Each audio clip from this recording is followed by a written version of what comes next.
morning. Good morning. I imagine everyone here has fond memories of, as children, being taken to Playland, where we enjoyed the rides, cotton candy, hot dogs, and ice cream. As teenagers, we probably went with our friends. When you became a parent or a grandparent, you shared the experiences with your children. As it stands now, we do not know whether or not generations to come will enjoy what we did, or maybe they will have something even better. County Executive Astorino sent out a request for proposals seeking creative approaches for reinventing the 100-acre county-owned park for the 21st century. In October 2012, after extensive and careful review of all of the responses, the Sustainable Playland Incorporated, in other words, SPI, was selected. SPI is a non-profit organization founded in 2010. A grassroots, citizen-led organization, SPI was founded in response to the request for proposals. SPI invested in excess of $200,000 to develop a comprehensive plan for creating a year-round destination that unlocks the full recreational, environmental, and entertainment potential of Playland. Our presenter for today is Mr. Kim M. Morkay. He's president and principal of SPI. He has over 25 years of experience in real estate, construction, and property management. Mr. Morkay will share with us the progress being made in realizing the future of Playland. Mr. Morkay, the summit welcomes you.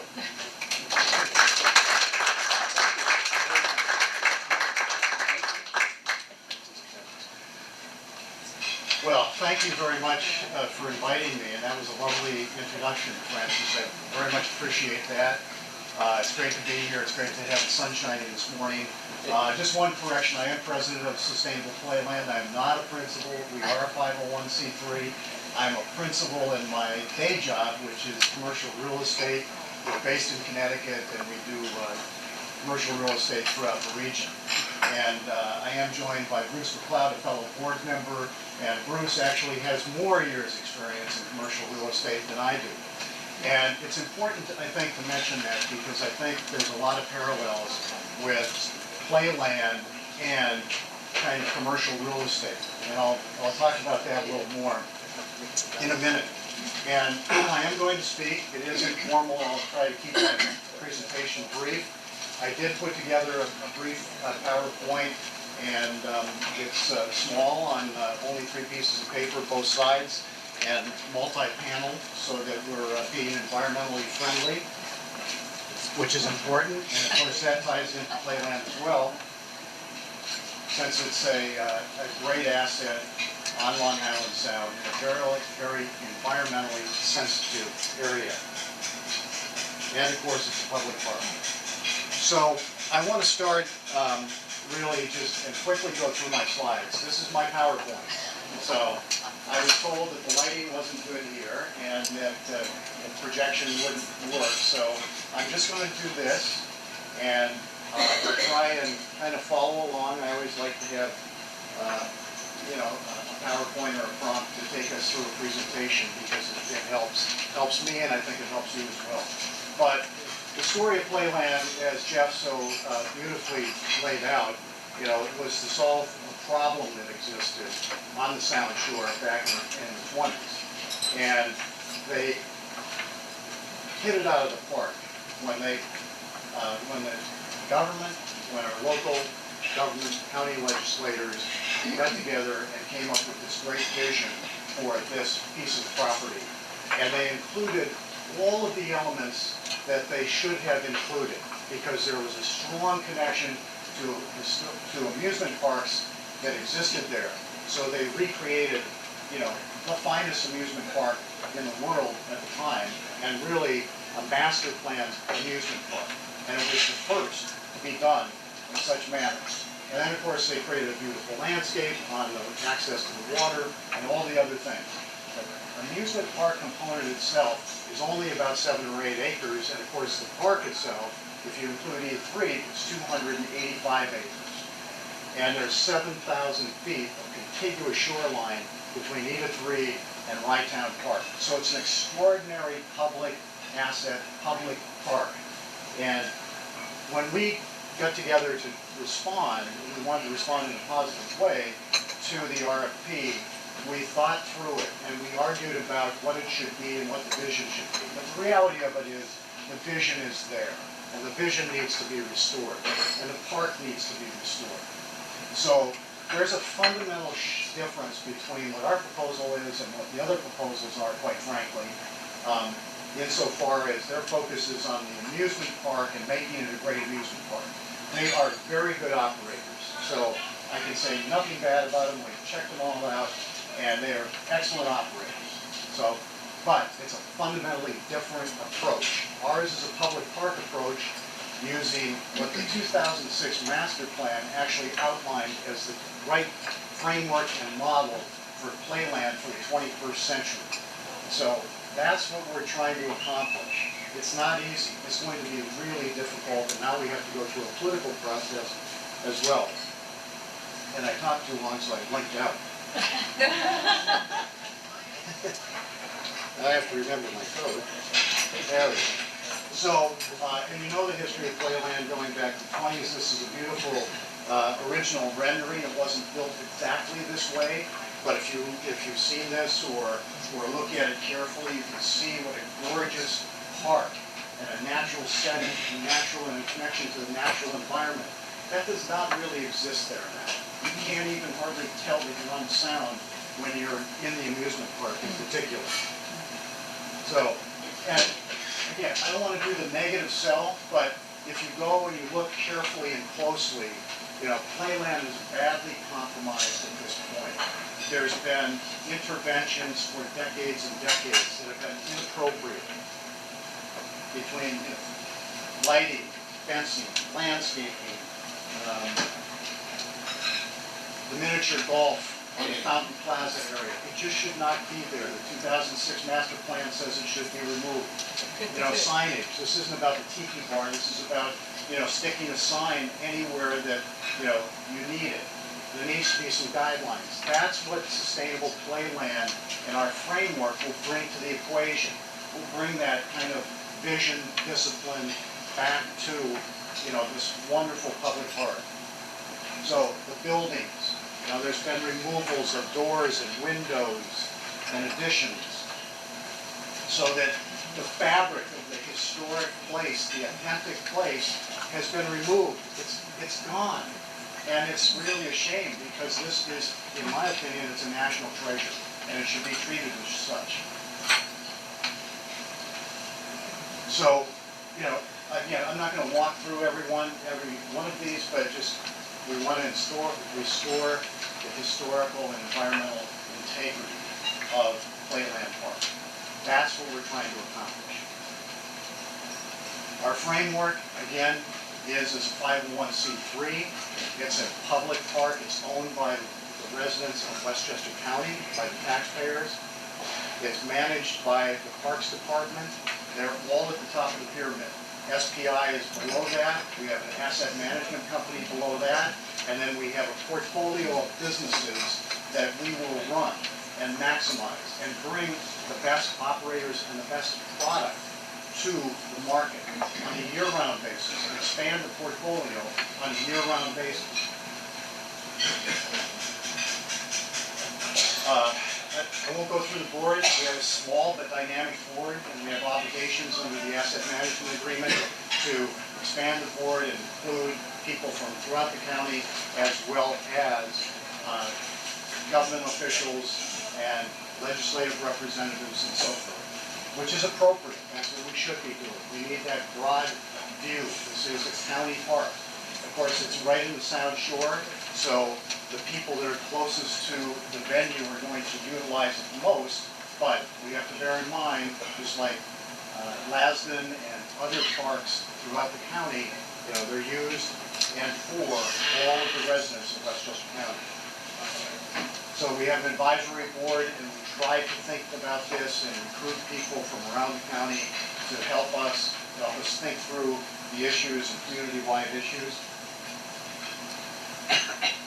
Our park manager that we have on our team is certainly recognized as one of the finest in the country in terms of park management and open space management. It's Dan Biederman. He lives in Chappaqua. He has been the one that restored Bryant Park in New York City. He worked on the 34th Street. He works currently on the 34th Street partnership. He worked originally on the Grand Central partnership. So he has a long history of public space and park management, and he is excellent. He is very creative, and we are very fortunate to have him working with us. And what he'll bring to the equation is not only his skills on the management side, but also programming. This park is kind of a, if I can use the expression, a one-trick pony right now. It's the amusement park that runs for 105 days a year, and the peak months, of course, are July and August, when most of the attendance comes from. The rest of the year, it's used a little bit by local people to come and walk and so forth, but it's limited because it's actually gated, so you cannot walk through the facility. Our plan is to open it up and restore that and to make it a great public park for year-round use. We have a great consultant team too, again, local businesses, but these are people that are experts in the field of civil engineering, environmental sciences, construction, historic preservation and restoration. So we have an excellent team that we are fortunate to be able to put together. And we actually did spend, the figure was $200,000, we spent far greater than that. And we're a not-for-profit, we raised the money, we have spent it, we're continuing to spend it, but that's what it's going to take. It's going to take resources to do this. And just very quickly, I think many of you are familiar with the overall concept. So the park, we're following the 2006 master plan with really one exception, and that is that we want to convert some of the parking lot to athletic fields. There is really a big need in Westchester County, as we all know, for more athletic fields and recreation space. So included in our proposal is 2 athletic fields and outdoor athletic fields and indoor athletic facility. And that would be a portion of the existing parking lot for that playland. I should also mention that our plan, of course, includes the Children's Museum, a very important element in the year-round usage of the park. And we need more arts, culture, programming. The Children's Museum is a wonderful anchor to have. They're committed. They're our, I guess, our soulmates and our brothers and sisters in trying to do this. They're another 501c3. They are committed. They've been at it a long time. Judy has been their champion, and really have a great debt of gratitude to her and so many other people that have been there and hung in there. It's been a long time for them, but together I think that we're going to be able to move this forward, and we should. So I think we're very fortunate as a community to have 2 not-for-profits that are this committed and this interested to try and bring this park back to really its status, which should be the finest park, the crown jewel of the Westchester County Park System. And this little matrix just shows how we stack up with our model for the restoration, against other venues and other parks. Playland is an extraordinary asset. It has a lot of what I would say headroom for improvement in every area, and certainly open space, more recreation space, historic preservation, and dining, entertainment, amusement are all part of that. So those are my brief remarks. I want to thank you for allowing me to come. I'm happy to answer questions. If I can't answer anything, I know that Bruce can, and will help me out. But I'd be happy to field some questions and talk to you further about our plan and proposal. Thank you.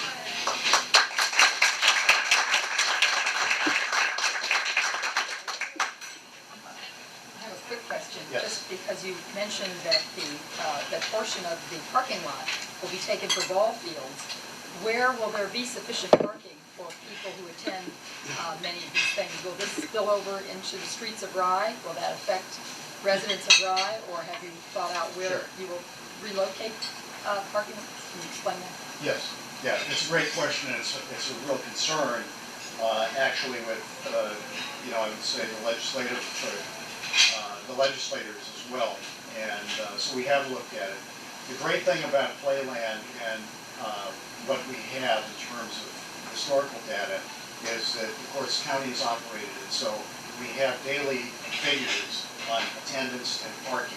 Now, it's more recent years, the data is better because they changed the ticketing system. Prior years, there was kind of extrapolation based upon the parking, how much parking took place, and then they extrapolated the attendance. But with regard to the parking specifically, there are, as I said, there's peak days for parking. So those are driven by the amusement park. The amusement park, July and August are their peak periods, and their peak days are weekends, and their most peak is July 4th. So that's when the parking is acute. There is not enough parking at Playland on July 4th, even if we double what's there now. There won't be. So we can't solve for the peak day. The weekday parking on average is about 600 to 700 parking spaces that are needed. There are on-site paved spaces right now about 2,300, roughly 2,300. So what we're looking to do is utilize the parking. We are going to remove, under our proposal, several hundred parking spaces. And on the peak days, we're going to use overflow parking that is currently used on-site, and we are going to use the Rye train station. Okay? It is currently used. There's a bus system that goes there. I think that all of these things could be managed better. There's about 600 spaces at the Rye train station, which probably gets very little utilization on peak days now. So, we're basically going to manage it intensely on those peak days, which, by the way, are probably 10 or 12 days a week. The fields, there would be a charge for use of those, Yeah. rapidly use or whatever. Yes. Could you repeat the question? We couldn't Yeah. hear that. I'm sorry, I asked, would there be a charge for the use of fields for like school groups or private independent, athletic things? And the answer was yes. Yeah, so the fields will be constructed privately, and they'll be run privately as a public facility. So it'll be no different than the venues that exist today at Playland. If you go to the amusement park, you pay a fee. If you go to the beach pool, you pay a fee. If you go to the ice casino, skate, you pay a fee. So if you go utilize the fields, which again will be open to the public, you'll pay a fee. Yes, sir. And what's your timeline? Our timeline is, we have signed the asset management agreement, and we have an approval process to go through. If we're able to get through that, we would actually commence the contract on October 1st.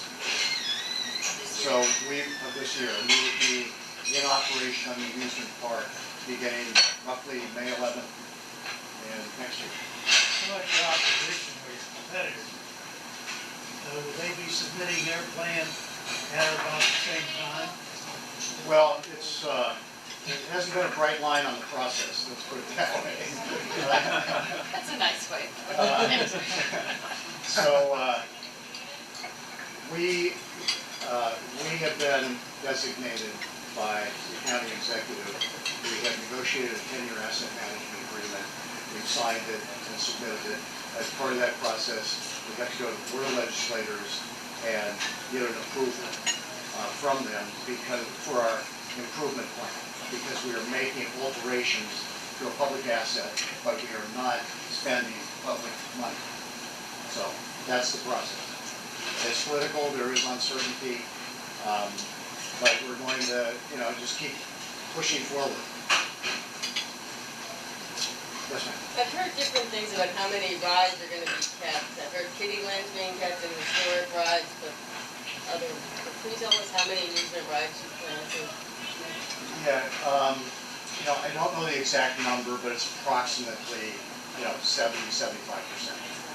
So, and we're kind of going through that process of refinement right now on that, because we did it conceptually, if you will, and now we're doing it with our operators and having those discussions and talking about all the capital improvements and, the space allocations and the number of parking spaces and all those types of things.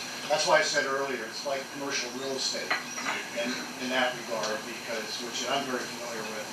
And it's no different than kind of doing a large renovation, quite frankly, and trying to reposition it, for what the market is, what the demand is, what the constituents, and, in this case, what the public wants.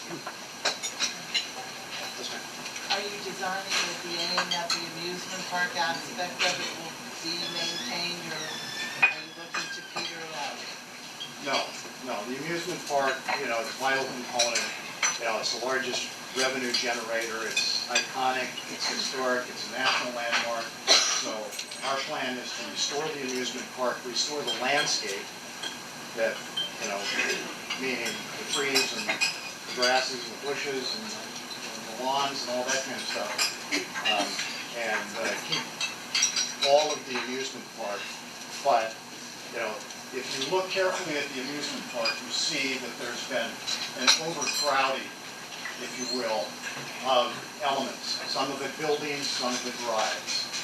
And the 2006 master plan actually is a great model and a great guide, if you will, and it talks about, a better, a more optimum use and giving more space around the rides and so forth.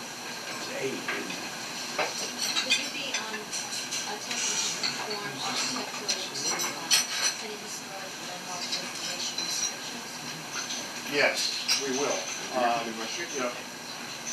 So the question was, will we be following historic guidelines on the restoration of the park element? So the park is a National Historic Landmark designation.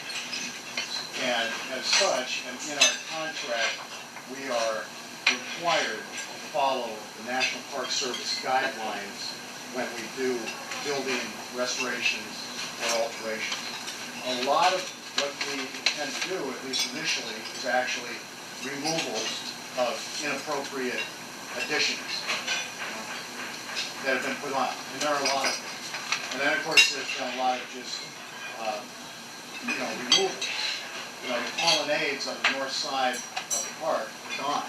They were removed. And there are several towers that have been removed. So,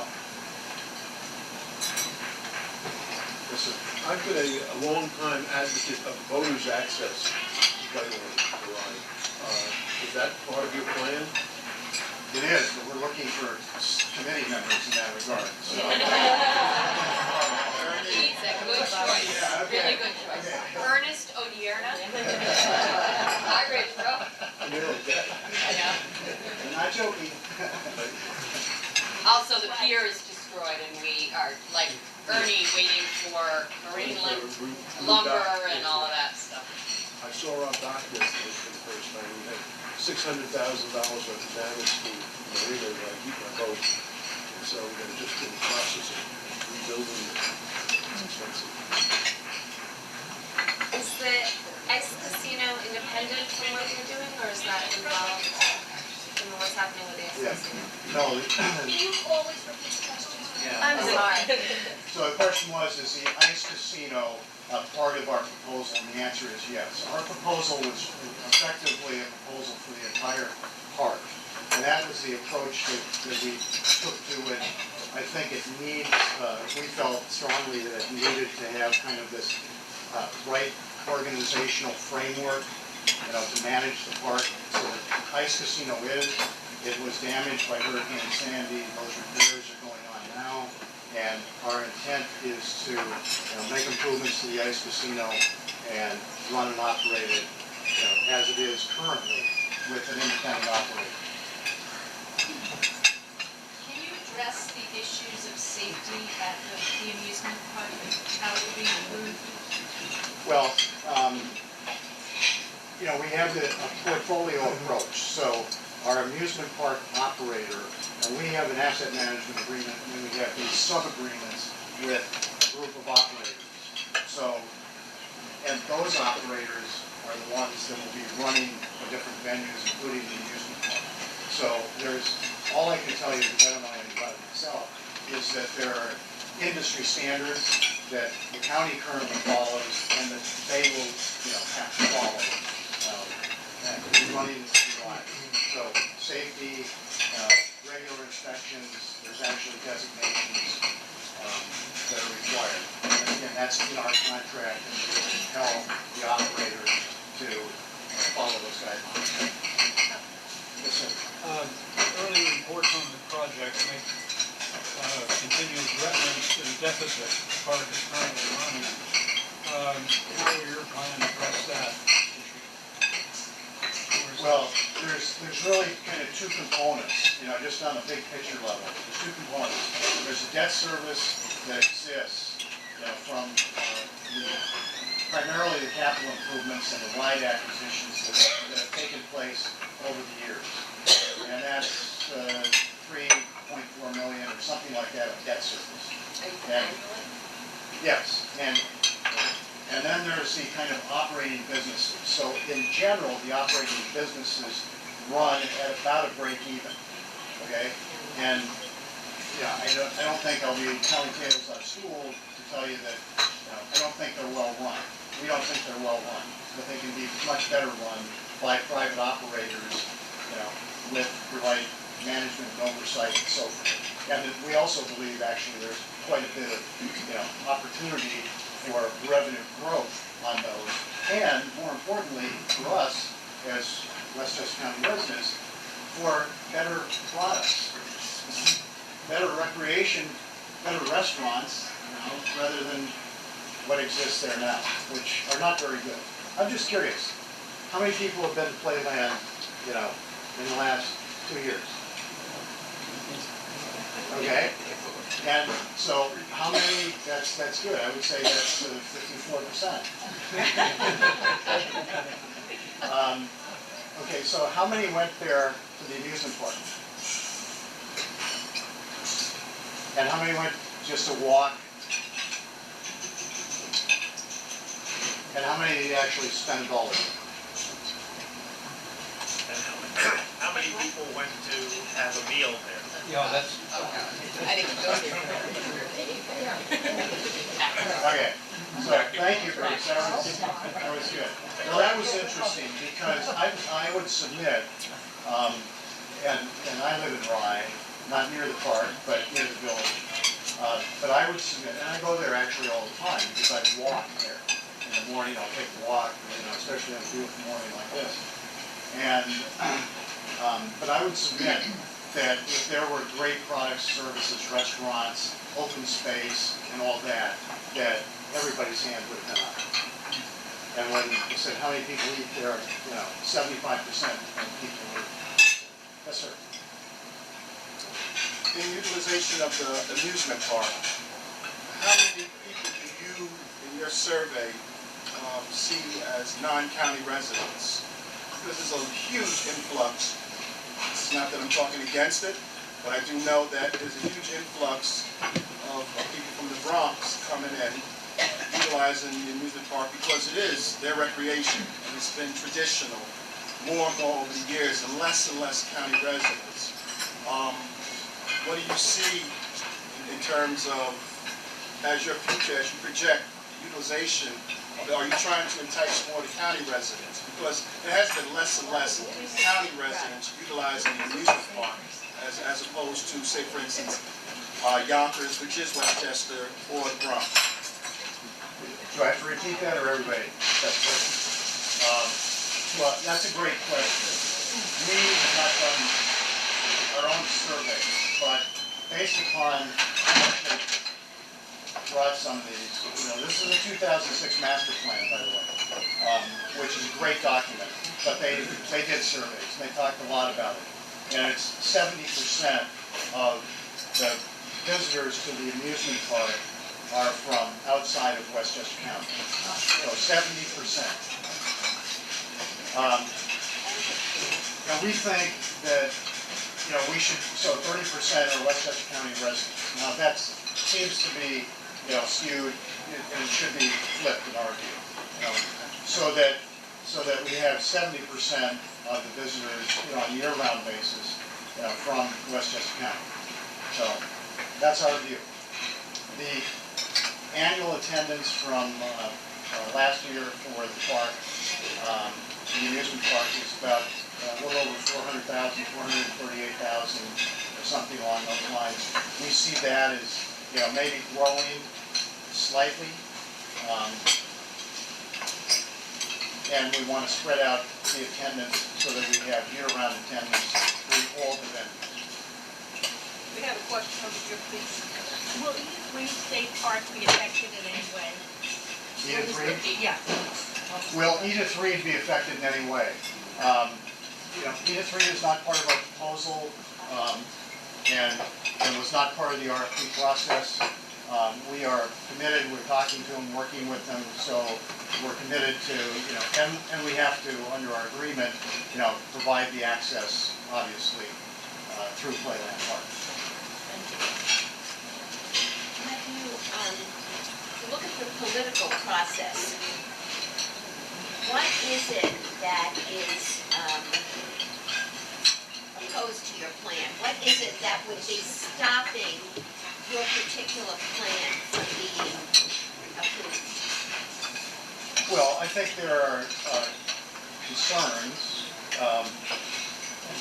from what I see on two fronts. One is this kind of balance between the amusement park and the parking.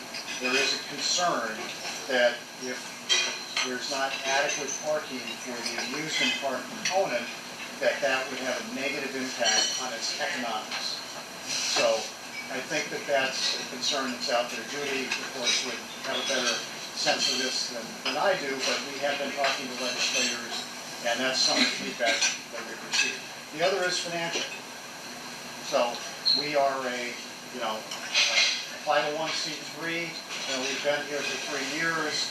We're basically raising and spending our money, and trying to get through a political process, and there's a high degree of uncertainty.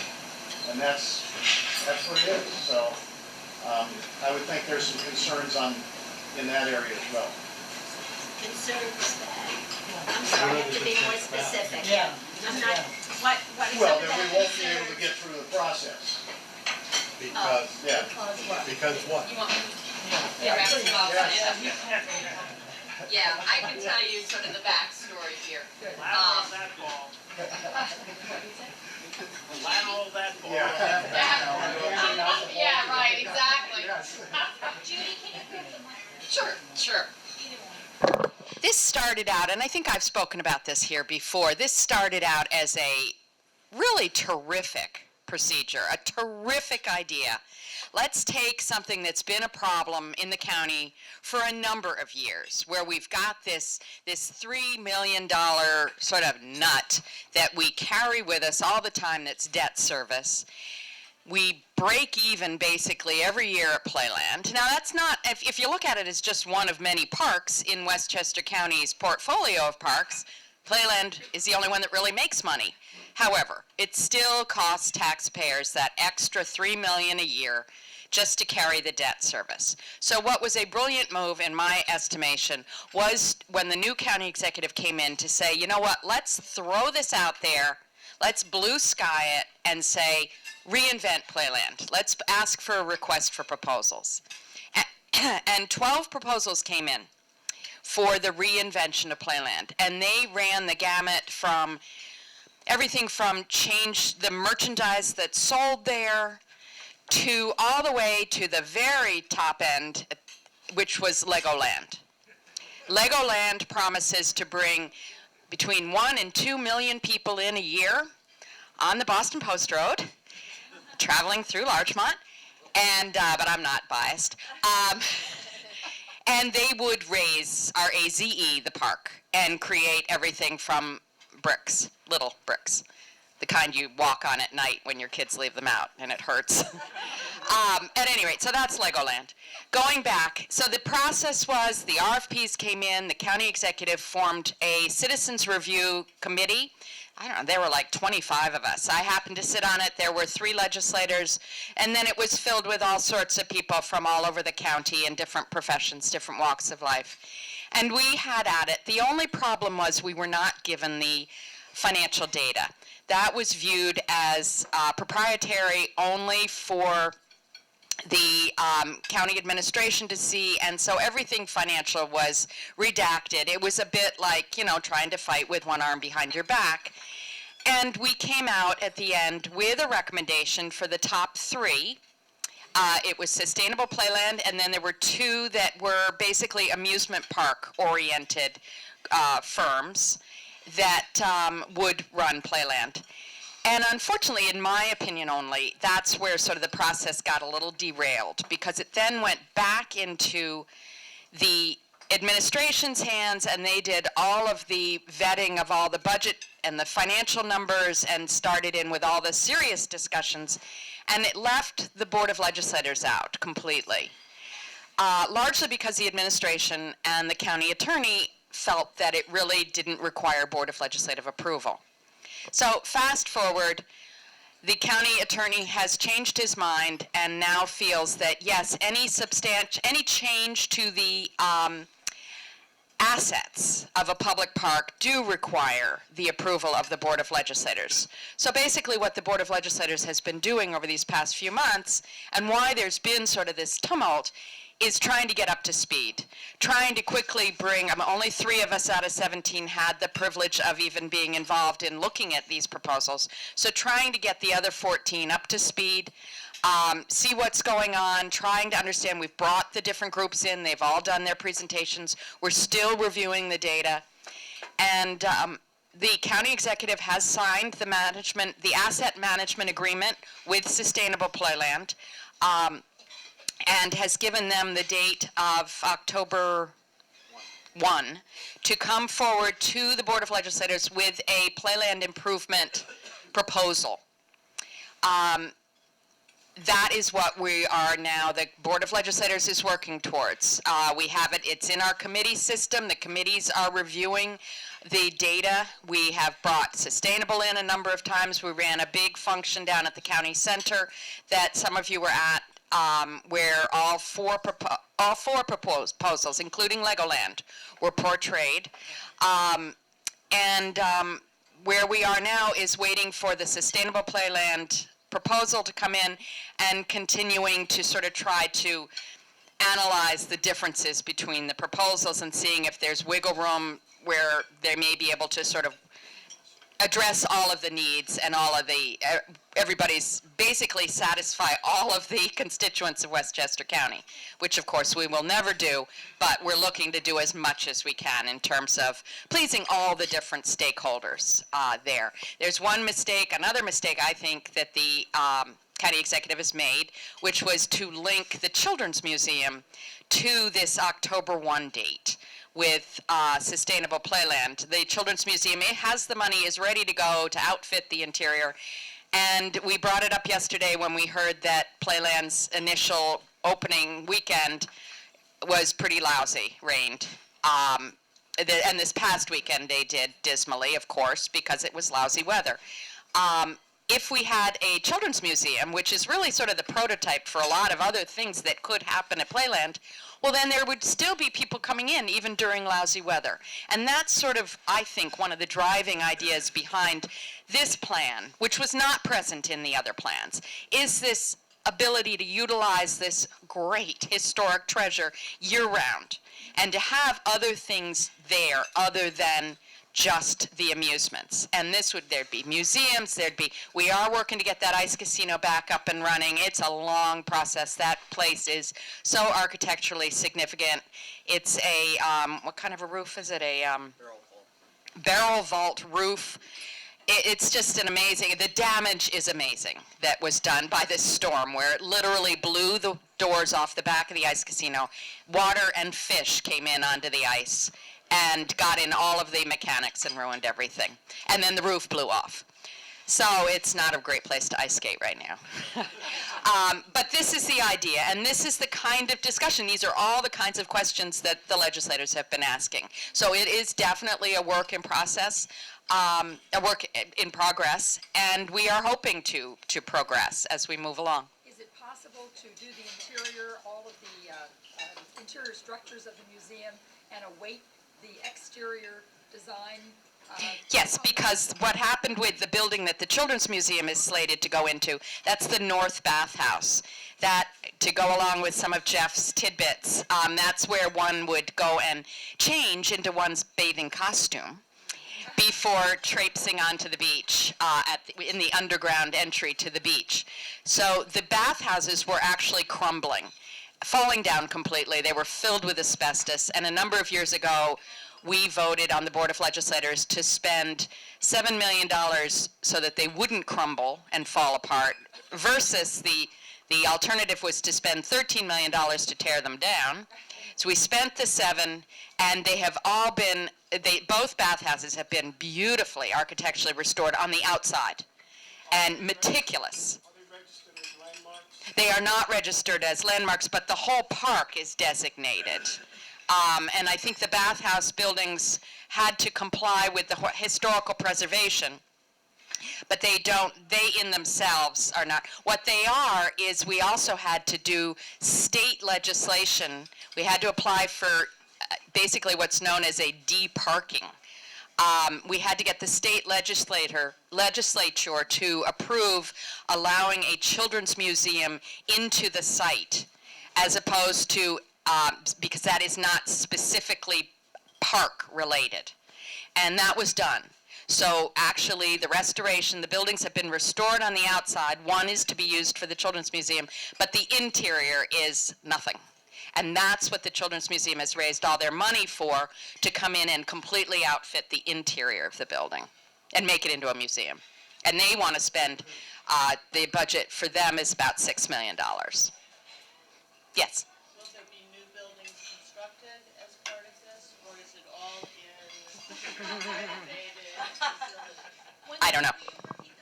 Yes, Ellen wanted to know, Michelle wanted to know if there would be new buildings built, and I haven't seen the improvement project, so I'm handing this back over. The sports facility, so the field house building. So the area on your plan that says sports facilities is all enclosed, or? It's a combination of outdoor fields and an indoor field house. Are they permeable fields or impermeable fields? They are impermeable. So the Well, you know what, I actually don't know that, so I should retract that. I actually don't know it. My question is the future flooding of this site, how is that planned for? Well, it's all impervious surface now, so I just assume that when we build something, we're going to have to bring it up to modern stormwater standards. That's what I have to do in my commercial business anyways. Yeah, I think there's a lot of room for improvement in terms of, sustainable type practices and best practices for, stormwater runoff, and Judy was instrumental in getting a restoration project on the lake to the east side, and I think we should carry that around to the west side where the parking area is and so forth. So I think there's a huge opportunity to create more open space, impermeable surface. Yes, sir. Regarding the recreational alternative in terms of open space and using, because this is on county property, will it be then affordable for the usage of all, or will it be exclusive as some of these other entities that are popping all up over Westchester County to be a pay-for-play type recreation?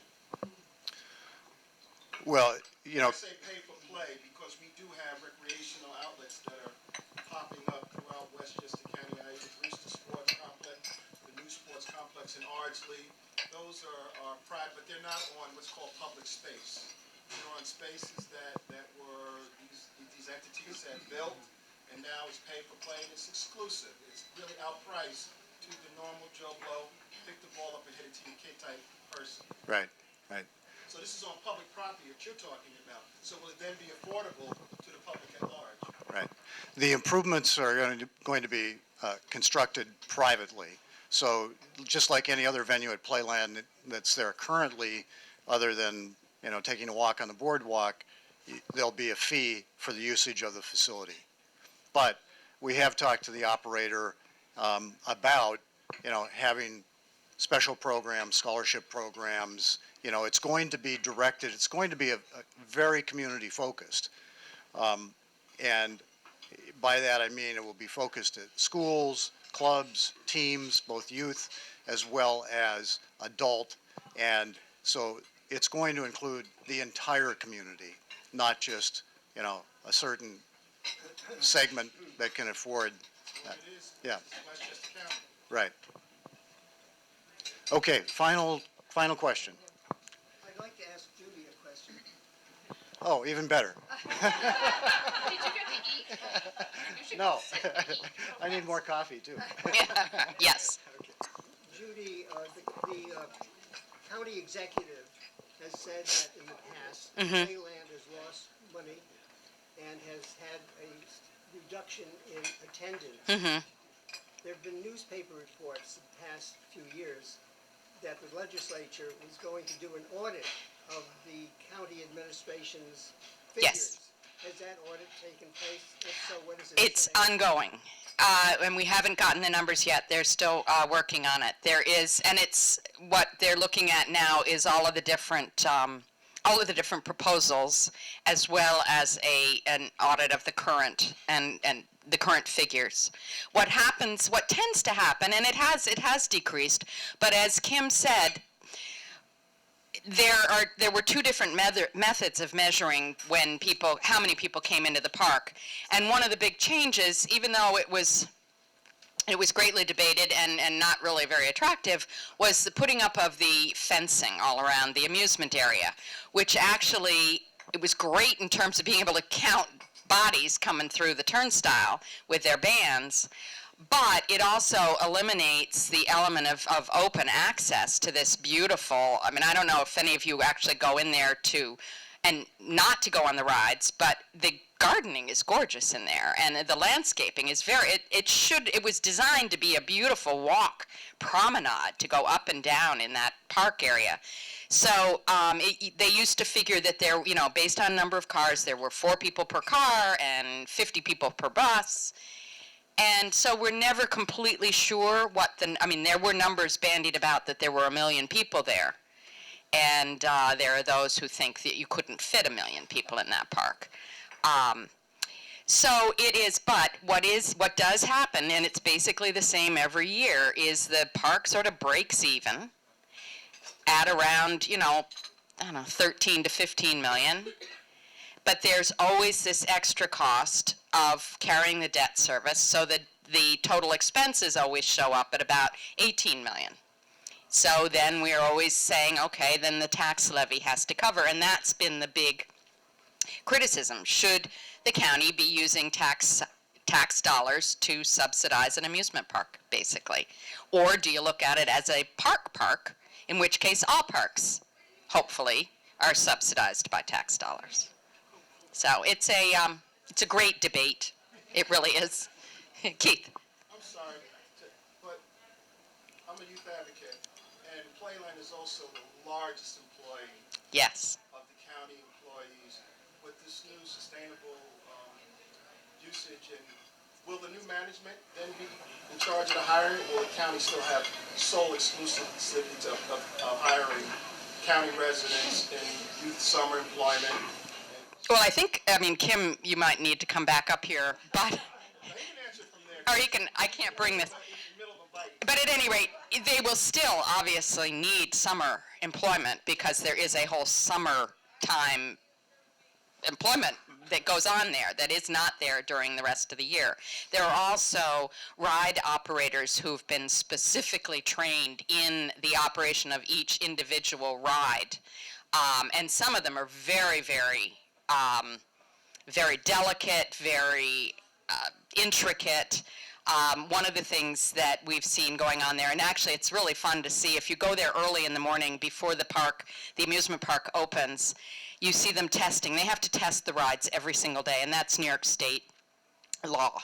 And they test the rides with these weighted dummies, and it's hysterical to watch. You see these, especially on the roller coaster. It's just these, and there's no screams, there's no hands in the air, and you see them go, and they have to make sure that, I mean, if a dummy falls out, then you're doomed. So there is, and so I think a lot of these same people would more than likely be, they would need to keep them on, especially the ones with the skills. But I would also assume, but that is a question that the legislature is fully prepared to continue to you know, to get at, how, because it is a large employer of youth, and would those people still be offered jobs there? And the pool, but everything except the ice casino is open. And the ice casino will not be open this year. But otherwise, please go. I mean, during this debate, it would be awful to see the park decline even further. So it's up and operating, and it's being operated by Westchester County. Is that it? So the council will vote this fall to go ahead one way or the other? The Board of Legislators will be presented with a plan by Sustainable Playland, and that will go into the committee system, and that will need to be approved through the committee and amended and whatever, you know, it's like making sausage, and then you finally get it out under the Board of Legislators for an approval, and the target date is October 1, which would then allow them the rest of the year, obviously, to get ready for their May summertime opening. Yeah. So once it's approved by the Board of Legislators, does it then go back to the county supervisor? The county executive is the executive branch. Once this asset management, he has approved the asset management agreement. It's the improvement plan that has to be approved by the Board of Legislators. And yes, I don't know if that's going to be an act. It depends on how it's approved and what it's presented as, whether the county executive would have veto power over that or not. I don't know. Yeah, Deirdre, Corinne. There have been a lot of really good questions today, but one of the things I haven't heard anybody ask or discuss is how the Sustainable Playland plan is going to pay for all of the improvements that they plan on making to the park. It's quite a large sum of money that's going to be required. Can we discuss that a little? Yeah, that does require Kim to swallow and come back up, please. Because I don't know.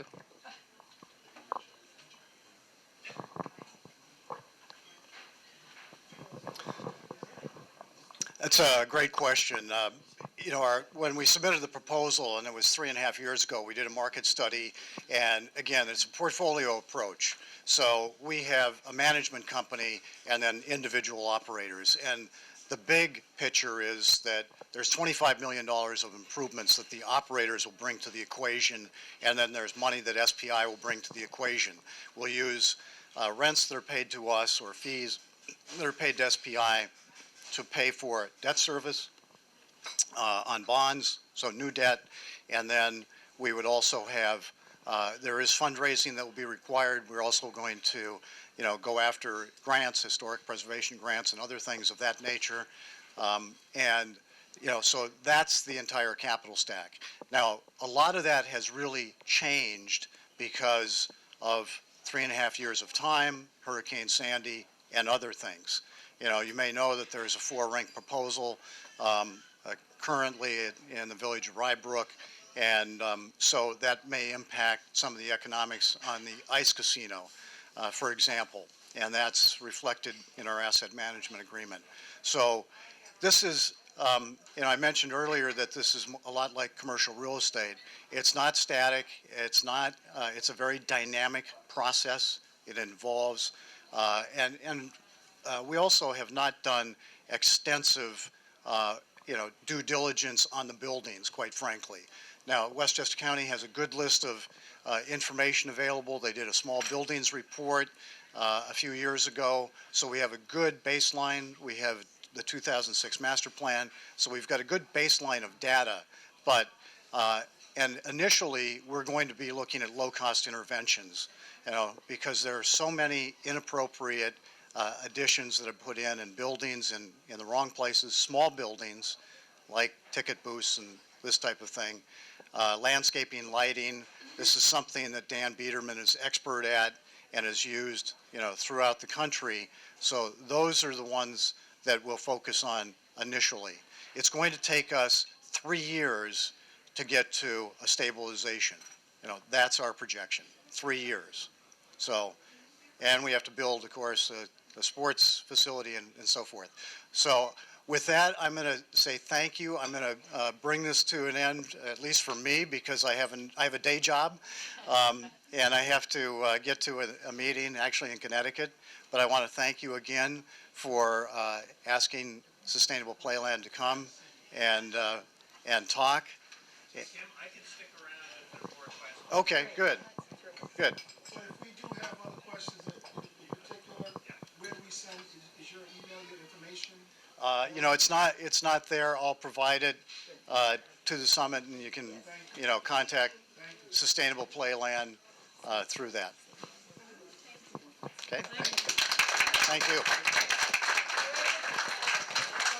We're able to take a few more questions if there are some questions. Yes. I'd like to re-ask that last question. I still didn't hear where the funds are coming from for all these things. If it comes out of our pocket, it's going to be out of.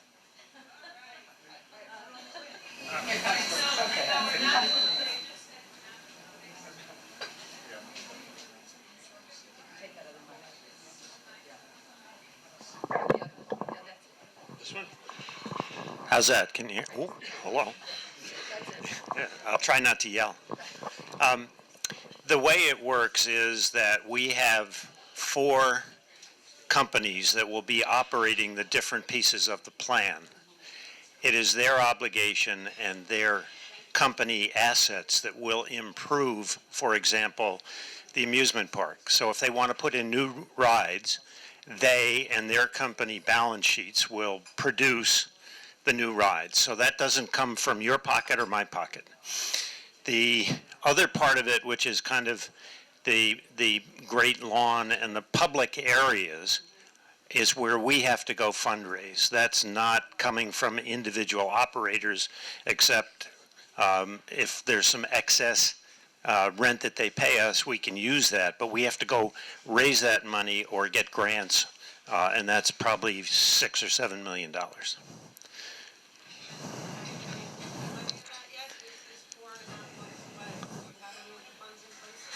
We don't have an agreement that's been passed by the Board of Legislators. Do you think we can raise money under those circumstances? How do you plan on doing it before and how much? We're not going to start October 1 with the money in the bank.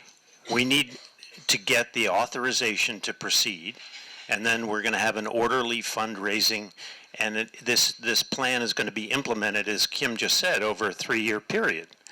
We're the only ones of the proposals that are trying to take on the entire park.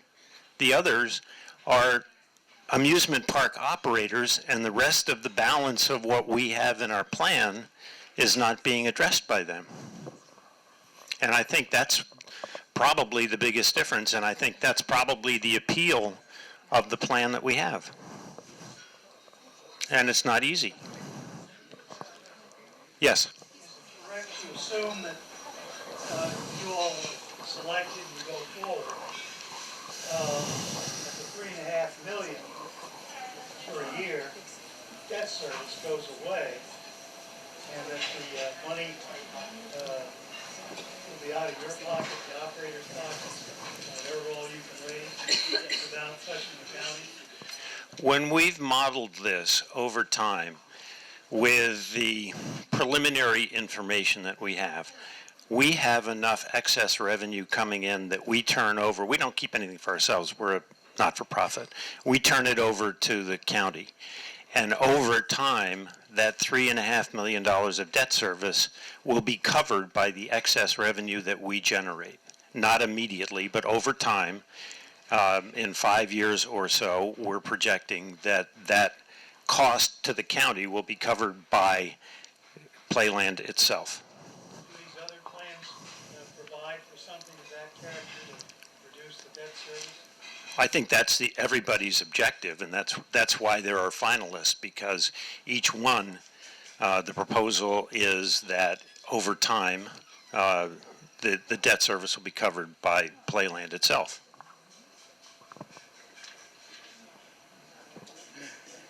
Any other question? Whew, thank you.